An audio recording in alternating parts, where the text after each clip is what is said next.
आइए न्यूज़ पर व्यूज में आप सबका स्वागत है और आज हम आपकी मुलाकात करवाने जा रहे हैं देश के सबसे बड़े आईपीओ लाने वाली कंपनी की। जी हाँ, हुंडई मोटर्स इंडिया लिमिटेड का आईपीओ बाजार में कल से खुलने वाला है। पहले मैं आपको कंपनी के बारे में थोड़ी जानकारी दे दूं। 1996 में हुंडई मोटर्स ने भारत में शुरुआत की थी अपने कारोबार की और घरेलू बिक्री के मामले में 2019 से ये कंपनी भारतीय पैसेंजर व्हीकल्स मार्केट में दूसरी सबसे बड़ी कंपनी है मारुति के बाद। 1998 में इन्होंने अपनी पहली बड़ी फेमस कार सेंट्रो लॉन्च की थी और तब से लेकर अब तक भारतीय बाजारों में 14 से लेकर 17% की रेंज में इन्होंने अपना मार्केट शेयर रखा है। 150 से ज़्यादा देशों को भारत से एक्सपोर्ट किया जाता है और सालाना करीबन करीबन 8.25 लाख कारें बनाने की कंपनी की कैपेसिटी है। अब इशू की जानकारी लीजिए। कल इशू खुलेगा, 17 तारीख को होगा बंद। लोट साइज 7 शेयरों के लोट में आप अप्लाई कर सकते हैं। प्राइस बैंड जो है वो है 1865 से 1960 रुपये, ये प्राइस बैंड रखा गया है। पूरी इशू साइज जो है ऊपरी प्राइस बैंड पर वो है 27,870 करोड़। ब्रॉडली ये समझ लीजिए कि 28,000 करोड़ का आईपीओ है और आपको पता ही है, फिर भी बता दूं, अब तक का इतिहास का सबसे बड़ा आईपीओ भारत के इतिहास का ये आता दिख रहा है 28,000 करोड़ का और पूरा का पूरा ऑफर फॉर सेल है ये आपके लिए। आइए मैं आपकी मुलाकात करवाता हूं कंपनी के top management. Chief operating officer Tarun Garg साहब हमारे साथ कार्यक्रम में हो रहे हैं शामिल। गर्ग साहब ने दिल्ली यूनिवर्सिटी से इंजीनियरिंग में मैकेनिकल्स की डिग्री हासिल की है। आपने आईआईएम लखनऊ से post graduation in diploma management में किया है। 2019 दिसंबर से आप कंपनी के साथ में हैं। इससे पहले मारुति सुजुकी जैसी दिग्गज ऑटो कंपनियों के साथ काम करने का लंबा गहरा अनुभव गर्ग साहब का है। गर्ग साहब, बहुत बहुत स्वागत है आपका। धन्यवाद हमें समय देने के लिए सर। Good morning. सबसे पहले तो आपको बधाई, कॉम्प्लीमेंट्स। हिंदुस्तान के इतिहास का सबसे बड़ा आईपीओ आप लेकर आ रहे हैं। कल से आपका आईपीओ खुलने वाला है, उसके लिए शुभकामनाएं भी। सर ये बताएं कि इतना बड़ा आईपीओ लाना वाकई में सोचना और उसे इम्प्लीमेंट करना एक बड़े विजन का काम है। इसके पीछे क्या थॉट प्रोसेस है हुंडई मोटर्स की, बताएं सर। धन्यवाद अनिल जी, पहले तो मुझे यहाँ बुलाने के लिए। यस, आपने ठीक कहा। देखिए, भारत जो है विश्व की 5वीं सबसे बड़ी अर्थव्यवस्था है और ऑटो मार्केट बहुत ही एक्साइटिंग है। अगर हम हुंडई की बात करें तो पिछले 26 सालों से हम यहाँ दूसरी सबसे बड़ी auto company passenger vehicle space में बन के उभरे हैं। बहुत हमें प्यार मिला है यहाँ पर। तो हमारा मानना है कि अब वक्त आ गया है कि अपना जो एक और बड़ा कदम लिया जाए और अपने ऑपरेशंस को और ज़्यादा इंडियनाइज किया जाए। उद्देश्य ये है कि हम सबसे भरोसेमंद ब्रांड बने इंडिया का, और जो निवेशक हैं हमारे भारतीय निवेशक और ग्लोबल निवेशक, उनको भी अपनी ग्रोथ स्टोरी का पार्ट बनाएं। तो आई थिंक यही एक उद्देश्य के साथ हम ये जो है अपना ओएफएस ला रहे हैं। और जहाँ तक बात ओएफएस की है, तो अगर आप हमारी हिस्ट्री देखते हैं तो हमने हमेशा ही कैश कन्वर्जन हमारा बहुत अच्छा रहा है, फाइनेंशियल बहुत अच्छा रहा है, और हमारे जो इंटरनल एक्रूवल हैं उनसे हमारा मानना है कि हम जो अपने केपेक्स रिक्वायरमेंट हैं उसे पूरा कर पाएंगे, और इसी वजह से हम ये ओएफएस लेके आ रहे हैं। सर इसमें तो कोई डाउट ही नहीं कि आपकी ब्रांड घर घर में फेमस है, परिचित है, लोग बड़ा भरोसा करते हैं। सेंट्रो से लेकर i10, i20, क्रेटा वगैरह सारी की सारी आपकी कारें बड़ी सुपर हिट रही है। और आपने कहा भी कि घरेलू निवेशकों को ज़्यादा से ज़्यादा फायदा मिले, लेकिन मेरे जैसे निवेशक ये भी सोचते हैं कि सर थोड़ा पहले ले आते आईपीओ तो अच्छा होता है, क्योंकि अब तो आपकी कंपनी इतनी बड़ी हो चुकी है। क्या वो फर्स्ट मूवर एडवांटेज इन्वेस्टर को जो कभी मारुति ने दिया था, आज से आपके पहले मारुति का ही आईपीओ आया था 20 साल पहले शायद, तो क्या वो कहीं ना कहीं एक मिसिंग फैक्टर दिखता है इन्वेस्टर्स को? उसके बारे में क्या कहेंगे आप? देखिए, मैं अभी आपका प्रोग्राम देख रहा था और देखिए सभी को बहुत ऑप्टिमिज्म है भारत की अर्थव्यवस्था पे। अगर आप जीडीपी ग्रोथ देखते हैं और इकोनॉमीज से कंपेयर करते हैं तो बहुत ही अच्छा प्रदर्शन हो रहा है, और सभी का मानना है कि हाँ, इंडिया में बहुत ग्रोथ अपॉर्चुनिटी है। तो मैं मानता हूँ कि अगर हुंडई की बात करें, अब जबकि हमारी नई कैपेसिटी एक्सपेंशन आ रहा है लगभग 2.5 लाख का, जिससे कि लगभग 30% से हमारी कैपेसिटी एक्सपैंड हो जाएगी। ईवी स्पेस में हम बहुत ही एग्रेसिव अप्रोच के साथ उतर रहे हैं। क्रेटा जो कि हमारा एक बहुत ही ब्लॉकबस्टर मॉडल है, क्रेटा ईवी फाइनेंशियल 25 के Q4 में आ रही है। उसके बाद 3 और ईवी मॉडल आ रहे हैं।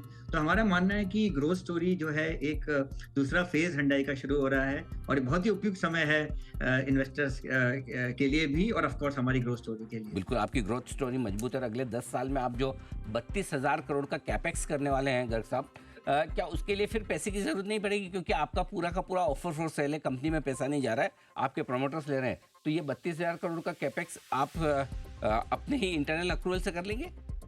नहीं, नहीं, बिल्कुल। अगर आप देखेंगे जैसे मैंने आपसे बताया कि हमारा कैश कन्वर्जन का हिस्ट्री जो है बहुत ही अच्छा है और हमारा ये मानना है कि ये हम अपने जो कैश जनरेट करते रहेंगे, उसी से ही ये हम अगले 8-10 साल में जो हमने 32,000 करोड़ का कैपेक्स प्लान बनाया है, उससे हम ये पूरा कर पाएँगे।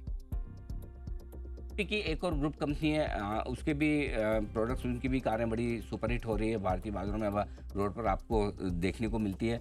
तो लोगों को ये लगता है कि भाई क्यों नहीं दोनों को मर्ज करके एक आईपीओ लाया जाता है, क्योंकि अब और एक तरह से किया और हुंडई दोनों कॉम्पीट कर रही है भारतीय बाजारों में। क्या कहना है इस पर आपका? नहीं, देखिए, अगर आप देखते हैं पूरे विश्व में भी देखते हैं, चाहे वो कोरिया है या यूएस है, यूरोप है, हमेशा ही दोनों कंपनियां बहुत अच्छी तरह से compete करती रही हैं, तो इसमें कोई नई बात नहीं है। अगर आप भारत की बात करें तो लगभग 5 साल से बहुत अच्छा कंपटीशन हो रहा है। इनफैक्ट अगर आप हुंडई की बात करें तो पिछले 26 सालों से कंपटीशन हमेशा रहा है भारत में और हमने बहुत अच्छा compete किया है और इतने कंपटीशन के बावजूद भी सेकंड बिगेस्ट कंपनी हम हमेशा कंसिस्टेंटली रहे हैं।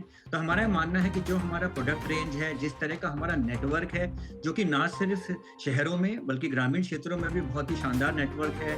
पूरी रेंज हमारे पास है। आज आप देखिए लगभग 68% हमारा एसयूवी है, सेडान है हमारे पास, हैचेस हैं, पावर ट्रेन देखते हैं तो सीएनजी है, पेट्रोल है, डीजल है, इलेक्ट्रिक है। तो हमारा मानना है कि जिस तरह का हमारे मजबूत हमने नींव रखी है, वो हमें आगे भी अब अच्छा प्रदर्शन करने में मदद करती रहेगी और अच्छे कंपटीशन के साथ हम जो है दर्शकों को और चॉइसेस देते रहेंगे और सक्सेसफुली हम इम्प्लीमेंट भी करते रहेंगे जो अपनी स्ट्रैटेजीज हैं। है। अच्छा सर, जो भी विदेशी प्रमोटर वाली कंपनियां भारत में कारोबार करती है, चाहे वो आपकी ऑटो स्पेस की हो या फिर कहीं फार्मा स्पेस की या कोई और एफएमसीजी स्पेस में, हमेशा निवेशकों को एक डर ये रहता है कि कहीं ऐसा तो नहीं कि आगे चल के कहीं रॉयल्टी पेमेंट बढ़ा देंगे, रॉयल्टी फीस जो पेरेंट कंपनी चार्ज करती है इंडियन कंपनी से। इस बारे में ज़रा आप क्लेरिफाई करें कि आपकी क्या पॉलिसी रहेगी, क्या यही रॉयल्टी फीस यही परसेंटेज रहने वाला है, अभी आप कितना चार्ज कर रहे हैं और आगे बढ़ेगा नहीं बढ़ेगा, इसको लेकर क्या किस तरह से आप गाइडेंस देंगे? तो देखिए, अभी हम लगभग 3.5% की रॉयल्टी दे रहे हैं और रेवेन्यू के ऊपर। और अगर आप देखें तो हम ये कहना चाहूँगा कि ये बहुत लंबे समय तक हमारा मानना है कि रॉयल्टी सेम लेवल पे रहेगी और जब तक कि कोई बहुत ही ट्रांसफर प्राइसिंग के कुछ इश्यू हो या ओईसीडी गाइडलाइंस कुछ चेंज हो, तो हमारा कोई ऐसा इरादा नहीं है इस रॉयल्टी को बढ़ाने का। ओके, चलिए, तो फिलहाल रॉयल्टी बढ़ाने का इरादा नहीं है। अब मार्केट शेयर की बात करते हैं सर। वैसे तो मारुति अनडिस्प्यूटेड लीडर है, 41% 42% मार्केट शेयर है, अभी 15% के साथ दूसरे नंबर पर है। 2009 से आपने ये मेंटेन किया है, लेकिन लोग मानते हैं कि आपका कंपटीशन शायद 3 और 4 नंबर से टाटा मोटर्स 14 साढ़े 13% है, 11% के आस महिंद्रा है, क्योंकि मारुति तक पहुँचना बहुत मुश्किल काम है। तो मार्केट शेयर आप क्या सोचते हैं कि आइडियली हुंडई को कितना रखना चाहिए? देखिए, अगर आप हुंडई की बात करें तो हमेशा हमने एक बैलेंस अप्रोच रखी है जिसमें कि मार्केट शेयर, वॉल्यूम, प्रॉफिटेबिलिटी उसके साथ हम बढ़े हैं हमेशा। प्रीमियमाइजेशन हमारी स्ट्रैटेजी का एक बहुत इंपॉर्टेंट पार्ट रहा है और हायर ट्रिम्स पे हमने बहुत फोकस किया है। ना सिर्फ डोमेस्टिक मार्केट बल्कि हमने एक्सपोर्ट मार्केट में भी बहुत अच्छा प्रदर्शन किया है। आप देखिए आज हमारी जो टोटल प्रोडक्शन है उसका लगभग 20% हम एक्सपोर्ट करते हैं। इनफैक्ट जब से हमने भारत में कदम रखा है हमेशा ही एक्सपोर्ट बहुत इंपॉर्टेंट पार्ट रहा है। अब हमारा एक बहुत इंपॉर्टेंट जो चेंज होने वाला है वो ये है कि नया प्लांट के साथ 2.5 लाख की कैपेसिटी आने वाली है और हमारा मानना है इस कैपेसिटी से ना सिर्फ डोमेस्टिक बल्कि एक्सपोर्ट मार्केट में भी हम अपना वॉल्यूम बढ़ा पाएंगे और एक अच्छा मार्केट शेयर पा पाएंगे। तो जैसे हम आज तक करते रहे हैं, एक बैलेंस अप्रोच के साथ volume, market share, profitability, win win approach के साथ ना सिर्फ हम बल्कि डीलर्स, वेंडर्स, सब लोगों को जो है सब लोगों की तरक्की होती रहे, उसी अप्रोच के साथ हम आगे भी बढ़ना चाहेंगे और कम्युनिटीज के साथ काम करते रहें ताकि हम देश की तरक्की में हमेशा साथ दे सकें। बिल्कुल। गर्ग साहब, देखिए, चाहे ना चाहे आप चूंकि इस देश का सबसे बड़ा आईपीओ लेकर आ रहे हैं, तो आपको बड़ी कंपनियों के साथ कंपेयर किया जाता है और करना भी चाहिए। और हमेशा आपके सेक्टर की दिग्गज कंपनी मारुति, उसके साथ कंपेयर किया जाता है। अब जो वैल्यूएशंस को लेकर हम थोड़ा सा आपसे बात करना चाहते हैं। जैसे मारुति है वो पेरेंट कंपनी जो है उनकी सुजुकी, उसका ग्लोबल रेवेन्यू उसका 6.5% का कंट्रीब्यूशन मारुति से आता है, 8% की प्रॉफिटेबिलिटी मारुति देती है। ये माफ़ कीजिए, आपकी कंपनी के बारे में बात कर रहा हूँ। और लेकिन आप जो वैल्यूएशन मांग रहे हैं अपनी ग्लोबल कंपनी के 42% के आसपास मांग रहे हैं मार्केट कैप पे। वहीं मारुति के केस में 41% रेवेन्यू सुजुकी का मारुति से आता है और 23% मार्केट कैप पर वो है सुजुकी के ओवरऑल पे। तो ये वैल्यूएशन कंपैरिजन जो ग्लोबल पेयर के साथ, क्योंकि आपके पेरेंट भी ग्लोबल है, मारुति के पेरेंट भी ग्लोबल है, एक तरह से कह सकते हैं, इसमें जो लोगों को लगता है कि हुंडई का वैल्यूएशन ज़्यादा है, इस पे आप क्या कहेंगे? देखिए, वैल्यूएशन तो हालाँकि मैं इस पे ज़्यादा कमेंट नहीं करूँगा क्योंकि ये बैंकर्स के द्वारा जो भी हमें सजेशन दिया गया है, उसी के बेस पे किया गया है। लेकिन यहाँ मैं एक चीज़ बताना चाहूँगा कि आप हमारे रिज़ल्ट्स देखिए, हमारी प्रॉफ़िटेबिलिटी देखिए, अगर आप फाइनेंशियल ईयर 24 की बात करते हैं, तो लगभग 70,000 करोड़ के रेवेन्यू पे हमने 13% एबिटा मार्जिन प्राप्त किया है, जो कि आप ग्लोबल पीयर्स देखिए या अगर आप भारतीय पीयर्स भी देखते हैं, उसमें बहुत ही एक अच्छा प्रदर्शन है। और जैसे मैंने बताया आपको, हमारी कैपेसिटी एडिशन हो रहा है लगभग 30% का। डोमेस्टिक और एक्सपोर्ट दोनों मार्केट्स में हमारा पूरा फोकस रहा है। एसयूवी पेनिट्रेशन हमारा लगभग 68% का है, जो कि एक बहुत ही अच्छा प्रदर्शन है। और हम नए-नए प्रोडक्ट्स, नई-नई टेक्नोलॉजीज़ लेके आ रहे हैं। ईवी में अब हम एक बहुत ही सशक्त रूप में आगे बढ़ने वाले हैं। तो आप ओवरऑल अगर आप अपोज़िशन देखते हैं हुंडई का, हमारी जो हिस्ट्री देखते हैं, तो मैं ये कहूँगा कि हमने अपना पूरा प्रयास किया है कि एक बैलेंस रूप से ना सिर्फ वॉल्यूम पे बल्कि प्रॉफिटेबिलिटी को भी मद्देनज़र रखते हुए हम आगे बढ़े हैं। और यही मैं प्रोपोज़िशन कह सकता हूँ। और वैल्यूएशन पे तो ऑफ कोर्स जैसे मैंने कहा कि बैंकर्स ने बहुत ही इन्वेस्टर्स के साथ फीडबैक लेने के बाद ही इस वैल्यूएशन को डिसाइड किया है। तो आपने एक और इसमें बात जो कही गर्ग साहब की, इलेक्ट्रिक व्हीकल्स को लेकर आप बहुत मजबूती से आगे बढ़ना चाहते हैं, क्योंकि वैसे आपका मार्केट शेयर 16-17% के आसपास, 15% है, लेकिन इलेक्ट्रिक व्हीकल्स में अभी 2% ही है कंपेयर टू टाटा मोटर 70% लेकर बैठा है, एमजी लगभग 12-13% है। यहाँ मार्केट शेयर बढ़ाने को लेकर और यहाँ किस तरह का निवेश, किस तरह के प्लान्स हुंडई मोटर्स के हैं? ये आपने बहुत ही अच्छा सवाल किया है और ये बहुत ही एक इम्पोर्टेंट सवाल है। अगर आप देखते हैं तो आज ऑफ कोर्स हमारी आयोनिक 5 है, जो कि एक नया बेंचमार्क बनाती है ईवीज़ में। हमने ऑलरेडी अपने आरएसपी में अनाउंस किया है कि क्रेटा, जो कि बहुत ही स्ट्रॉन्ग ब्रांड है, क्रेटा ईवी के द्वारा हम ईवी स्पेस के हाई वॉल्यूम सेगमेंट में एंटर कर रहे हैं। उसके बाद 3 और ईवीज़ आने वाली हैं। बट इसमें इम्पोर्टेंट चीज़ ये है कि हम लोकलाइज़ेशन पे बहुत फोकस कर रहे हैं। बैटरी पैक्स की लोकलाइज़ेशन ऑलरेडी हो रहा है। सेल मैन्युफैक्चरिंग में एक भारतीय पार्टनर के साथ एलएफपी सेल मैन्युफैक्चरिंग में हम जा रहे हैं। हम पावर ड्राइव ट्रेन और पावर इलेक्ट्रॉनिक्स को भी देख रहे हैं। हम चार्जिंग इंफ्रास्ट्रक्चर में भी इन्वेस्ट कर रहे हैं। तो आप देखिए, हमारा ये मानना है कि इस स्ट्रॉन्ग ईवी स्पेस में एंट्री से हम ईवी स्पेस में भी एक अच्छे मार्केट शेयर को प्राप्त कर सकते हैं, जो कि हमारे ओवरऑल मार्केट शेयर को भी पॉजिटिवली इम्पैक्ट करेगा। तो हमारा बहुत मानना है कि भारत जो है अभी अर्ली स्टेज ऑफ इलेक्ट्रिफिकेशन पे है और जिस तरह से गवर्नमेंट का सपोर्ट है, ये इलेक्ट्रिफिकेशन बहुत तेजी से बढ़ने वाला है और हुंडई इसमें एक बहुत ही अग्रणी रोल प्ले करने वाला है। परफेक्ट, बहुत ही बढ़िया सर। अब हम उस दौर से आगे निकल गए हैं जिस दौर में सर आपकी गाड़ियों के लिए बड़ी लाइन लगानी पड़ती थी हमें, 6-8 महीने, 12-12 महीने तक की भी वेटिंग रही है कोविड के बाद, स्पेशली कार पाने में। अब जो फाड़ा के डेटा मेरे पास निकल कर आ रहे हैं, वो कह रहे हैं कि इन्वेंट्री डेज 80-85 दिन के हो गए, थोड़े से इन्वेंट्री पाइल अप हो रही है और डिमांड में स्लो डाउन के संकेत कुछ आते दिख रहे हैं। क्या आपको लग रहा है ऐसा कुछ है, या अभी भी डिमांड बड़ी मजबूत है?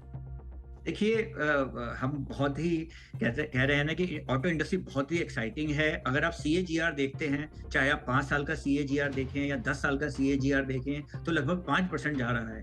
लेकिन कोविड के बाद पेंट अप डिमांड की वजह से 22 में 22-23% की ग्रोथ हुई, फिर 23 में फिर दोबारा 8-9% की ग्रोथ हुई, तो थोड़ा बहुत मॉडरेशन तो होगा ही। लेकिन आप ये देखिए कि पिछले साल के हाई बेस पे भी हम ग्रो कर रहे हैं, तो बिल्कुल कोई चिंता के विषय नहीं है। आपने इन्वेंट्री का सवाल किया, तो जैसे मैंने बताया, हम बहुत ही हुंडई की बात करें तो बड़े ही बैलेंस अप्रोच में चल रहे हैं और फेस्टिवल शुरू होने से पहले लगभग 4 से 5 हफ्ते की इन्वेंट्री है हमारे नेटवर्क में, जो कि एक बहुत ही ऑप्टिमम इन्वेंट्री है। तो बिल्कुल भी कहीं कहीं से भी कोई चिंता का विषय नहीं है।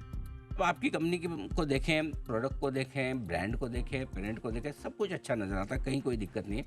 लोगों को डर सिर्फ इन्वेस्टर्स को ये लगता है कि इतना बड़ा आईपीओ, अलॉटमेंट भी मिल जाएगा, अच्छी बात है, नहीं तो अलॉटमेंट अच्छे आईपीओ में मिलता नहीं है। लेकिन पैसा जल्दी से बनेगा क्या, और दूसरा है कि अगर चलो जल्दी से ना भी बने, मीडियम टर्म लॉन्ग टर्म में बनेगा क्या, क्योंकि एक और आपका सबसे बड़ा आईपीओ है, उसके बाद इस आईपीओ के बावजूद आपकी स्टेक जो प्रोमोटर की है वो 82.5%, यानी 7.5% आपको और कम करनी आने वाले समय में, अगले 2-3 साल में, राइट सर? तो वो फिर सप्लाई तो आने का डर हमेशा रहेगा। तो इसको समझाएं कि इसे निवेशक कैसे समझे? देखिए, जैसे मैंने आपसे कहा कि वो हमारी कंपनी का पूरा प्रपोजिशन जो है और हमारी कंपनी की जो पास्ट है, वो उसी को बहुत इंपॉर्टेंट है। देखिए, फ्यूचर गाइडेंस तो मैं नहीं दे सकता, लेकिन मैं यही कहूँगा कि जो कंपनी को अगर आप जज करते हैं, तो कंपनी के ब्रांड, कंपनी के प्रोडक्ट्स, कंपनी के फ्यूचर प्लान्स, कंपनी की फाइनेंशियल परफॉर्मेंस, कंपनी का मार्केट शेयर, कंपनी की जो वॉल्यूम ग्रोथ, कंपनी की जो हिस्ट्री है, उसको देख के आप कंपनी के बारे में अपनी जो है जांच आप कर सकते हैं। और जहाँ तक ये प्रपोजिशन है, तो जो भी लिस्टिंग के रूल हैं, जैसे अभी हम 17.5% कर रहे हैं, उसके बाद हमें मिनिमम 7.5% अगले 3 से 5 साल में करना होगा, तो उसे हम ऑफ कोर्स फॉलो करेंगे। तो यही मैं आपको कहना चाहूँगा। ऑफ कोर्स इन्वेस्टर्स हमारे बहुत ही जागरूक हैं और वो अपनी कॉल खुद लेंगे। लेकिन हमारा जो प्रपोजिशन है, वो हमने ज़रूर एक सशक्त रूप में सबके सामने रखा है। बिल्कुल सर, आखिरी सवाल आपसे। अभी आपका 80% आय रेवेन्यू जो है वो भारतीय बाजारों से आता है। क्या इसी तरह का फोकस रहेगा, या जिस तरह से इंडिया ग्लोबल हब बन रहा है ऑटोमोबाइल स्पेस में, ऐसे इसको देखते हुए एक्सपोर्ट रेवेन्यू आपका बढ़ने वाला है, पहला? और दूसरा इसका पार्ट है कि आपका लगभग 65% रेवेन्यू एसयूवी मार्केट में आता है, वहाँ आप अनडिस्प्यूटेड लीडर है ना? तो क्या यही स्ट्रेटेजी आगे रहने वाली है प्रोडक्ट मिक्स को लेकर? किस तरह से आप ये दोनों चीज़ समझाएं सर? देखिए, ये बहुत इंपॉर्टेंट है। और जैसे मैंने आपसे कहा कि जब से Hyundai ने भारत में कदम रखा है, एक्सपोर्ट हमारा एक बहुत ही फोकस एरिया रहा है। और एक्सपोर्ट हमें एक प्रेशियस फॉरेन एक्सचेंज भी देता है, ऑफ कोर्स एक अच्छा हेज भी है। और भारत का जो हमारा प्लांट है, वो हमारी इमर्जिंग मार्केट्स के लिए एक हब है। और हम 80 से ज़्यादा देशों में आज की डेट में भी एक्सपोर्ट कर रहे हैं, middle east, Africa, central and south America, Asia, तो बहुत जगह हम एक्सपोर्ट कर रहे हैं। तो इसी तरह हम एक्सपोर्ट पे भी फोकस करते रहेंगे। ऑफ कोर्स ये 80-20 का जो रेशो है, 80 डोमेस्टिक 20 एक्सपोर्ट, ये बहुत ही एक अच्छा और उपयुक्त रेशो है, जैसे मैंने आपको बताया। तो हमारा मानना है कि आगे भी हम इसको इसी तरह से आगे बढ़ते रहेंगे। ऑफ कोर्स जिस तरह से इकोनॉमीज बिहेव करती हैं, उस तरह से थोड़ा बहुत ऊपर नीचे 80-20 ऊपर नीचे हो सकता है, बट हमारा फोकस एक्सपोर्ट्स पे पूरा रहेगा। जहां तक एसयूवी की बात है, यस, शुरू से ही 2015 में जब हमने क्रेटा लॉन्च किया, उस समय एसयूवी सिर्फ 13% थी भारत में, और क्रेटा ने पूरा जो है मार्केट को चेंज किया है। तो ये हमें बहुत ही ज्यादा हमारे लिए बहुत ही प्राइड का विषय है। इस साल की अगर आप बात करते हैं, तो लगभग हमारा 68% कंट्रीब्यूशन एसयूवी से है। ये कंटिन्यूस बढ़ रहा है। इनफैक्ट सितंबर महीने में 70% हो गया है। अभी हमने recently double cylinder CNG Exter में लॉन्च किया है। पिछले महीने हमने अल्काजार का फेसलिफ्ट लॉन्च किया है, और आगे जाके क्रेटा ईवी आ रही है। तो बहुत बड़ा फोकस हमारा एसयूवी पर रहेगा। एट द सेम टाइम पिछले साल हमने वर्ना का जो फुल मॉडल चेंज किया, उसका बहुत अच्छा हमें रिस्पॉन्स मिला।